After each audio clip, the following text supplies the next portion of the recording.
பார்சலில் பார்த்துருவோமா? Okay, இது வந்து அப்பாவுடைய ஷர்ட் ஆர்கனைசர்.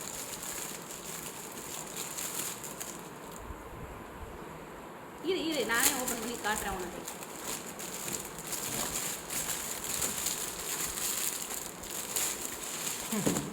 இந்த குட்டி கையை வச்சுக்கிட்டு சரி இப்போ எடுத்து என்ன செய்ய போகிற நீ?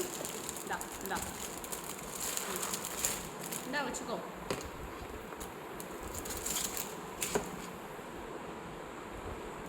இது வந்து அசம்பிள் பண்ணணும். ஓகே, பண்ணிட்டு பார்க்கலாம். ஸோ இது வந்து அசம்பிள் பண்ணியாச்சு. அசம்பிள் பண்ணதுக்கப்புறம் இப்படி தான் இருக்கும். நான் செட் ஆஃப் 5 வாங்கியிருந்தேன் டோட்டலாக. இந்த மாதிரி இப்போ 5 பீசஸ் இருக்குது. ஸோ ஷர்ட்ஸ்லாம் வச்சதுக்கப்புறம் இது இப்படி இருக்கும். நம்ம இதில் எந்த ஷர்ட் வேணுமோ அதை அப்படியே டேரெக்டாக எடுத்துக்கலாம். இதை ட்ரா மாதிரி இப்படி புல் அவுட்டும் பண்ணிவிட்டு யூஸ் பண்ணிக்கலாம்.